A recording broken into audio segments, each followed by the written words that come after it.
Hey guys, welcome back. So a topic I really want to address today is going to be equity. So when it comes to equity, it's important to understand what it is because of what type of part it plays in the overall real estate game. Here's a quick little breakdown of equity. Before I get into the breakdown, I first want to say thank you for liking, sharing, subscribing, and for all the love and support you guys have provided over these last couple weeks. Since this YouTube video has been up and running, I just want to thank everyone who's been consistently watching and just sharing stories about how these tips were able to help them in their home buying process. You know, my end goal, my ultimate goal is to make home ownership accessible for everyone. Beginning of true wealth building. It's the beginning of true generational wealth. So that's my personal belief. I stand by it. So I'm going to do everything I can to make sure I'm able to help the most amount of people possible. And thank you for the part that you play in that mission. Here's why equity is important. Equity allows you to cash out. So equity is essentially the portion of a home that you truly own. So just a quick and dirty breakdown of the home buying process. You find a house you like, you get a loan, you put down your down payment, you sign closing paperwork, and the house is yours. So what does equity play in all that? So when you buy a house, an appraisal is usually done. The appraisal tells you what the house is truly worth.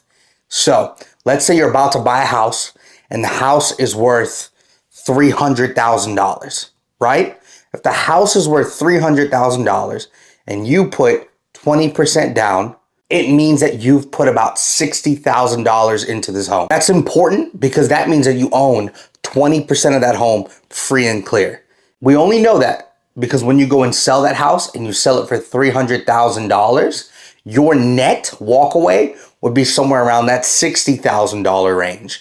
And that's because you owe the bank the rest of the loan, the $240,000. This is the part that equity plays in terms of appreciation.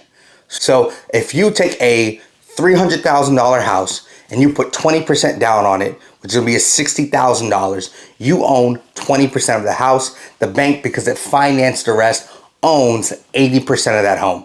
Now, this changes the more you pay your mortgage and the more you add to your principal, i.e. you send in extra payments to pay down that principal, or it changes with appreciation.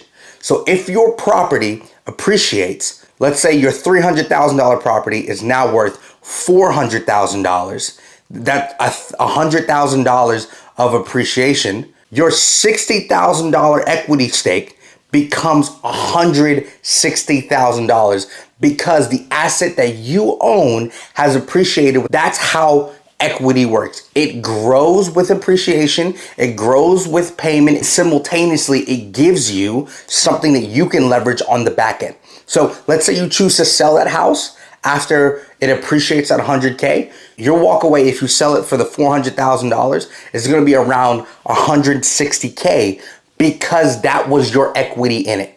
So after the loan payoff, the 240, right? You're sitting at 160 pretty. And all you had to do was buy a house. Buy it and let it do what the real estate market normally does. And that's appreciate. As home prices go up, equity stakes go up, meaning that you are in a better position now than you were before you bought a home. That's the power of real estate. With a high equity stake, you can leverage it out to buy more things, to buy more assets, to engage in more opportunities and activities that are going to make you even more money and help you build on this journey to generational wealth. So all that aside, you can tell I'm really passionate about this. I love generational wealth. I love talking about wealth building and setting yourself up for a better future because it's my personal belief that we should not just be happy and healthy, but wealthy as well. So with all that being said, this was a really short video on equity. I hope you learned a little something. And with that being said, bless.